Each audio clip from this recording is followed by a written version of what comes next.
1 minute 30 à 2 minutes. 1 minute 30 à 2 minutes. Pour expliquer ce que fait la formation qui est je crois, ça veut dire que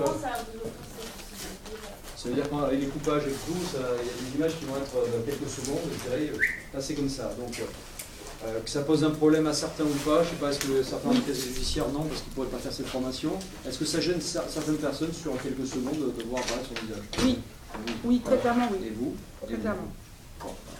Est-ce que ça vous embêterait de vous mettre tous les trois à côté, de manière à ce que je puisse vous éviter globalement? Exactement, pas de problème. Ouais. Si, très clairement. Non, mais j'ai des raisons pour... C'est juste... Non, mais à côté, les uns les autres. J'ai pas envie de couler d'autres quand même. Il est sorti de Paris. Non, vous groupez de manière à ce que quand je fais un plan de plus... Non, mais on va se mettre de l'autre côté, comme ça vous allez pouvoir cadrer plutôt. Voilà. Ça sera plus simple pour vous si on se met de l'autre. Pour le cadrage, vous allez prendre. Ouais, vous êtes à contre-jour. Même si je vous ai, je vous entends.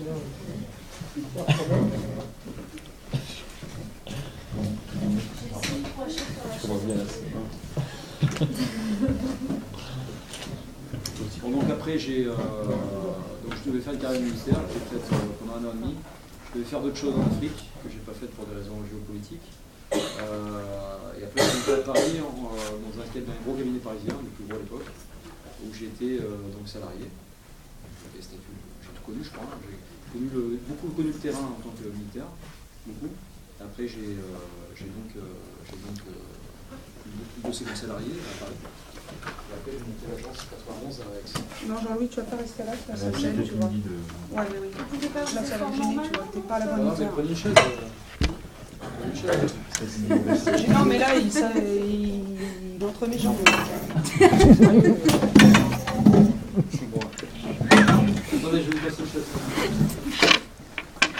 Ça goûte. Je l'appelle. On n'a pas. Non, moi je m'en fous. Mais tu n'es pas filmé. Je trouve qu'il n'est pas normal qu'il y ait une télé sans qu'on soit averti qu'il y ait une télé qui vienne. Moi je suis pas d'accord. Je poserai la question après. On n'a pas été averti. Je suis dans ma vie, après je me suis dans les jambes, ce mec. On n'a pas été averti. Qui était averti qu'il y avait une télé? Personne l'a dit. Hier on a été averti. Jacques, calme-toi. Oui.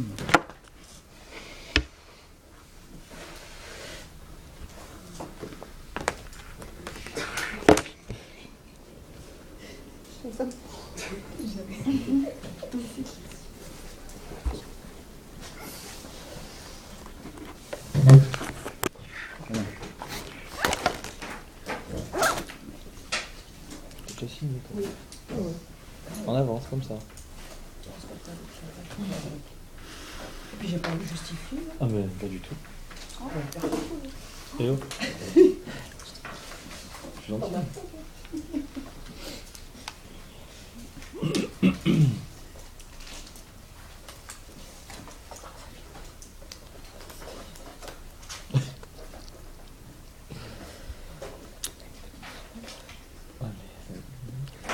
Alors on va profiter on reviendra sur la... Ça sera mieux, pour la présentation après, ça sera plus tranquille.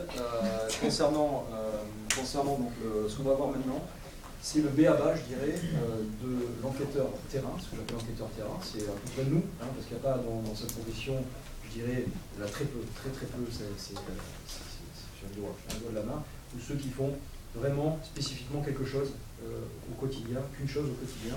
Alors je ne parle pas de tous ceux qui font des vérifications de sinistres d'assurance, qui ne font que ça, c'est un peu particulier, on en parlera plus tard. Je parle d'agents de recherche privés, appellation, détectives privés, qui au quotidien, même après moi 20 ans d'exercice, au quotidien font leur job, qui est aussi bien de l'enquête terrain, de l'administratif, que de la filature, de la surveillance et du repérage. Voilà. Vous, en ce qui vous concerne, on va axer la formation sur le fait que vous soyez complètement autonome sur le terrain.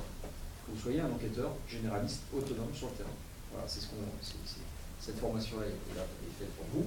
Et aussi, bien évidemment, c'est un peu le grand débat historique, géopolitique en ce moment, c'est de se dire, qui revient à la Seconde Guerre mondiale d'ailleurs, c'est de se dire, à un moment donné, on doit aussi vous donner, c'est toute la réflexion de cette formation, vous donner des éléments qui vont faire que vous puissiez, vous, même si vous avez une formation d'enquêteur terrain, pouvoir vous dire est-ce que je peux ou pas réaliser cette mission.